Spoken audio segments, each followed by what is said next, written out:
നമസ്കാരം. നമ്മുടെ Armstrong ലോക്കറിന്റെ detail ആയിട്ടുള്ള ഒരു പ്രസന്റേഷനാണ് നമ്മൾ തരാൻ പോകുന്നത്. നമ്മുടെ ലോക്കറുകളിലെ 2 ഫീറ്റ് ലോക്കറാണ് വരുന്നത്. ഈ 2 ഫീറ്റ് ലോക്കർ സിംഗിൾ ബോഡി ലോക്കറാണ്.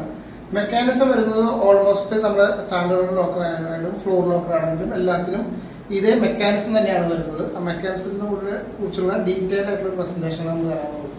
നമ്മുടെ ലോക്കർ വരുന്നത് സ്റ്റാൻഡേർഡ് ലോക്കറിന്റെ സിംഗിൾ ബോഡിയിൽ വരുന്നത് 5mm ബോഡിയാണ് നമുക്ക് വരുന്നത്. അത് കഴിഞ്ഞ് വരുന്നത് numeric number lock, handle, master key mechanism, ഇത്രയാണ് വരുന്നത്. ന്യൂമറിക് നമ്പർ ലോക്ക് എന്ന് പറയുന്നത് നമുക്ക് ഒരു 4 ഡിജിറ്റുള്ള ഒരു നമ്പറാണ്. 4 ഡിജിറ്റ് എന്ന് പറയുന്നത് ഇതിനകത്ത് വരുന്നത് 4 ഡിജിറ്റാണ് വരുന്നത്. 4 ഡിജിറ്റിൽ 5 എന്ന് പറഞ്ഞ നമ്പർ ഇത് റൊട്ടേഷൻ ആവില്ല, നമുക്ക് തിരിയില്ല. ആ 5ൻ്റെ മുകളിലേക്കാണ് നമുക്ക് 4 നമ്പർ വെക്കേണ്ടത്. 4 നമ്പർ എന്ന് വെച്ച് കഴിഞ്ഞാൽ ഇതിൻ്റെ നമ്പർ വരുന്നത് 5054 5054. ഓക്കെ, ഇത് കറക്റ്റായാൽ മാത്രമാണ് ഈ നോബ് നമുക്ക് പുറത്തേക്ക് എടുക്കാൻ പറ്റുന്നത്. ഇതാണ് നമ്മുടെ നോബ് വരുന്നത്. ഇതിനെ നമ്മൾ പുറത്തേക്ക് എടുത്ത് വെച്ച് കഴിഞ്ഞാൽ കാണുന്ന ഒരു ഭാഗമാണ് ഇത്. ഇതിനകത്താണ് നമ്മൾ ചാവി ഇടുന്നത്. നമ്മളുടെ ചാവിയുടെ ഒരു ചാവി ഉണ്ടെന്ന് മനസ്സിലാക്കാതിരിക്കാൻ വേണ്ടിയിട്ടുള്ള ഒരു നമ്പർ ലോക്കാണത്. നമുക്ക് 2 സെറ്റ് കീയാണ് വരുന്നത്. ഇതിനകത്ത് വരുന്നത് കീ നമ്പർ 1, അതുപോലെ തന്നെ കീ നമ്പർ 2. ഇതാണ് നമുക്ക് വരുന്ന 2 കീ വരുന്നത്. ഈ 2 സെറ്റിൽ നമുക്കൊരു മാസ്റ്റർ കീ ഉണ്ട്. ഇപ്പോൾ ഡെയിലി യൂസ് ചെയ്യാനായിട്ട് ഒരു കീയും ഇതാണ് മാസ്റ്റർ കീ. മാസ്റ്റർ കീയുടെ 2ൻ്റെ മുകളിൽ നമ്മൾ M1 മെൻഷൻ ചെയ്തിട്ടുണ്ട്. ഇത് കസ്റ്റമർക്ക് പെട്ടെന്ന് മനസ്സിലാവാൻ വേണ്ടിയിട്ടാണ്. അപ്പോൾ ഇതിൻ്റെ ഡീറ്റെയിൽ ആയിട്ടുള്ള സംഭവം പറഞ്ഞുതരാം. നോർമൽ കീ നമുക്ക് ഫസ്റ്റ് യൂസ് ചെയ്ത് കാണിച്ചുതരാം. നോർമൽ കീ എന്ന് പറഞ്ഞാൽ 1 ആണ് നമ്മൾ യൂസ് ചെയ്യുന്നത്. 1 നമ്മൾ ഇതിനകത്ത് ഇൻസേർട്ട് ചെയ്യുന്നു. ഇടത്തോട്ടേക്ക് ഒരു ടൈം തിരിച്ചു കഴിഞ്ഞാൽ ലോക്കായി. ഓക്കെ, നമ്മുടെ ലോക്കർ ലോക്കായി. അത് കഴിഞ്ഞ് നമുക്ക് ഡബിൾ പ്രൊട്ടക്ഷൻ, നമ്മൾ വീട്ടിലോ മറ്റ് പുറത്ത് പോകുന്ന നമ്മൾ കുറച്ച് ദിവസം പുറത്ത് പോകുന്ന ഒരു അവസ്ഥയിലേക്കാണ് ഡബിൾ കീ ഇട്ടിട്ട് നമുക്ക് ലോക്ക് ചെയ്യാം. ഇപ്പോൾ ഡബിൾ പ്രൊട്ടക്ഷനായി. ഇപ്പോൾ നമുക്ക് ഡെയിലി യൂസ് ചെയ്യുന്ന കീ, നമ്മുടെ ഈ കീ നഷ്ടപ്പെട്ടു നമ്മളിത് മാറ്റി വയ്ക്കുന്നു. നമ്മൾ കാണാതായി, നമ്മുടെ വീട്ടിലെ ജോലിക്കാരോ മറ്റാരെങ്കിലും ആണ് ഇത് മാറ്റി വെച്ചിട്ടുള്ള കാണുന്നില്ലെങ്കിൽ ടെൻഷനൊന്നും വേണ്ട. കാണാതായി കഴിഞ്ഞാൽ നമ്മുടെ മാസ്റ്റർ കീ ഉണ്ടല്ലോ, ഈ മാസ്റ്റർ കീ വെച്ച് ഇതിനെ നമ്മൾ തുറന്നു കഴിഞ്ഞാൽ 2 വലത്തോട്ട് തിരിക്കുന്നു. അത് കഴിഞ്ഞ് നമ്മൾ 1 വീണ്ടും വലത്തോട്ട് തിരിക്കുന്നു. നമ്മൾ ലോക്കർ ചെക്ക് ചെയ്യുന്നു. അത് കഴിഞ്ഞ് നമ്മൾ ക്ലോസ് ചെയ്യുന്നു. അപ്പോൾ അത് കഴിഞ്ഞിട്ട് നമ്മൾ 1 നമ്മൾ വീണ്ടും ലെഫ്റ്റിലേക്ക് സാധാരണ ക്ലോസ് ചെയ്യുന്ന പോലെ 1 അടയ്ക്കുന്നു. അത് കഴിഞ്ഞ് 2 അടച്ചു. ഇപ്പോൾ നമ്മൾ 100% സേഫാണ്. ഓക്കെ, ഈ ചാവി നമ്മുടെ കയ്യിലുള്ളിടത്തോളം കാലം വേറെ ഒരാൾക്കും ഇതിനെ ബ്രേക്ക് ചെയ്യാൻ പറ്റില്ല.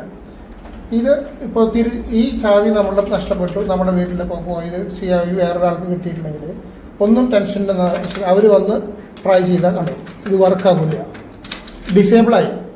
ഫസ്റ്റ് യൂസ് ചെയ്ത കീ നമ്മുടെ നിന്ന് ഡിസേബിളായി, ആർക്കും തന്നെ കിട്ടിയാൽ ഉപയോഗിക്കാൻ പറ്റില്ല. ഇല്ലാതെ ഇപ്പോൾ ആർക്ക് ഈ ചാവി കിട്ടിയാലും യൂസ് ചെയ്യുന്നില്ല. ഇനി നമ്മൾ മറന്നു വെക്കിച്ച് തിരിച്ചു കിട്ടുന്ന ഒരു അവസ്ഥ ഉണ്ടായി കഴിഞ്ഞാൽ നമ്മൾ ചെയ്യേണ്ടത് ഫസ്റ്റ് എന്ന് പറഞ്ഞു കഴിഞ്ഞാൽ ഇതാണ് നമ്മുടെ മാസ്റ്റർ കീ വെച്ചിട്ടാണ് നമ്മൾ അടച്ചിട്ടുള്ള രണ്ടാമത്. ഈ മാസ്റ്റർ കീ വെച്ച് നമ്മൾ ഇതിനെ തുറന്നതിന് ശേഷം ഇപ്പോൾ 2 ഇട്ടിട്ട് വലത്തോട്ട് തിരിച്ചു നമ്മൾ ഈ ചാവി തുറന്നു. അത് കഴിഞ്ഞ് 1 ഇട്ട് നമ്മൾ ഇതിനെ ഇൻസെർട്ട് ചെയ്തു, വലത്തോട്ട് തിരിച്ചു, ലോക്കായി. ഇതിനെ അൺലോക്ക് ചെയ്തു പോകും. ഈ അൺലോക്ക് ചെയ്ത് കഴിഞ്ഞാൽ നമുക്ക് തിരിച്ച് കിട്ടിയേക്ക ചാവി ഉണ്ട്, ഫസ്റ്റ് മിസ്സായി പോയ ചാവി നമുക്ക് തിരിച്ച് കിട്ടിയേക്കുക. അത് നമ്മൾ ആക്റ്റീവ് ആക്കാനായിട്ട് നമ്മൾ സാധാരണ അടയ്ക്കുന്ന പോലെ തന്നെ ഈ മാസ്റ്റർ കൊണ്ട് തുറന്നതിന് ശേഷം ആ തിരിച്ച് കിട്ടിയ ചാവി കൊണ്ട് സാധാരണ ലോക്ക് ചെയ്യുന്ന പോലെ 1 ഇട്ട് തുറന്നു, ലോക്ക് ചെയ്തു. അത് കഴിഞ്ഞിട്ട്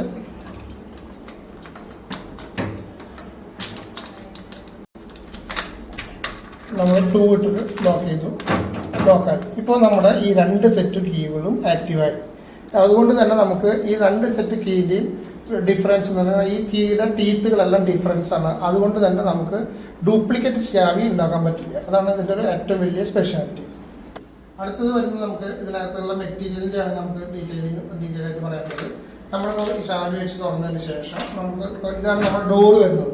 ഡോറിൻ്റെ പ്രത്യേകത എന്ന് പറഞ്ഞു കഴിഞ്ഞാൽ നമുക്ക് വരുന്നത് ഇത് 2mm ഫസ്റ്റ് വരുന്നത് SS ആണ്. അത് കഴിഞ്ഞാൽ വരുന്നത് 10mm ആണ്, നമ്മുടെ ഹാർഡൻ ചെയ്ത പ്ലേറ്റാണ് വരുന്നത്. ഇത് കഴിഞ്ഞാൽ നമുക്ക് വരുന്നത് ഇതിനകത്ത് 30mm സോളിഡ് ആണ് നമുക്ക് വരുന്നത്. ഇതിനകത്ത് മിനിമം നമുക്ക് വരുന്നത് 10, 13, 16 ലോക്ക് വരുന്നുണ്ട്. ഇത് ഒരു സ്ട്രോങ് റൂമിന് ബാങ്കിൽ വരുന്ന അത്രയും ഷൂട്ടിംഗ് ബോൾട്ട് ഇത്രയും ചെറിയ ഇതിനകത്ത് വരുന്നുണ്ട്. ഇതുകൊണ്ടാണ് നമ്മൾ പറയുന്നത് ഈ 30mm റാഡ് സാധാരണ കള്ളന് കൊണ്ടുവന്നിട്ട് ഇത്രയും ലോക്കുകൾ നമുക്ക് ബ്രേക്ക് ചെയ്യാനായിട്ട് പറ്റില്ല. ഇതൊരു സാൻഡ്വിച്ച് ഡിസൈനിലാണ് നമ്മൾ ഇത് ചെയ്തെടുത്തിട്ടുള്ളത്. പിന്നെ നമ്മൾ പൗഡർ കോട്ടിംഗ് ആണ് ഇതിന് കൊടുത്തിട്ടുള്ളത്. 7 ടൈം പ്രോസസ്സ് ചെയ്ത പൗഡർ കോട്ടിംഗ് ആണ് നമുക്ക് വരുന്നത്. നമ്മുടെ ബോഡി തിക്നെസ് വരുന്നത് ഇതാണ് വരുന്നത്. നമുക്ക് ഇതിനകത്ത് വരുന്നത് 5mm ആണ് ബോഡി തിക്നെസ് വരുന്നത്. നമുക്ക് ഈ ചെറിയ ലോക്കർ ആണെങ്കിൽ പോലും ഇത് സിംഗിൾ ബോഡി ആണെങ്കിൽ പോലും ഇതിനകത്ത് വെയിറ്റ് വരുന്നത് നമുക്ക് വരുന്നത് 90 kg പ്ലസ് ആണ് നമുക്ക് വരുന്നത്. ഇത് 2 പേർക്ക് എടുത്തു കൊണ്ടുപോകാൻ പറ്റാത്ത രീതിയിലാണ് ഇത് ചെയ്തെടുത്തിട്ടുള്ളത്. അത് കഴിഞ്ഞ് നമ്മൾ കസ്റ്റമർക്ക് നമ്മൾ ഇതിനകത്ത് കൂടെ ചുമരിലേക്ക് നമ്മൾ ബോൾട്ട് ചെയ്ത് കൊടുക്കും. ഇത് ബോൾട്ട് ചെയ്ത് കഴിഞ്ഞാൽ ഈ ലോക്കർ തുറക്കുന്ന ആൾക്ക് മാത്രമേ ഇതിനകത്ത് തുറന്ന് എന്തെങ്കിലും ആ ബോൾട്ട് അയച്ച് ലോക്കർ കൊണ്ടുപോകാൻ പറ്റുള്ളൂ. ഇതാണ് നമ്മുടെ ലോക്കറിനെ കുറിച്ചുള്ള ഒരു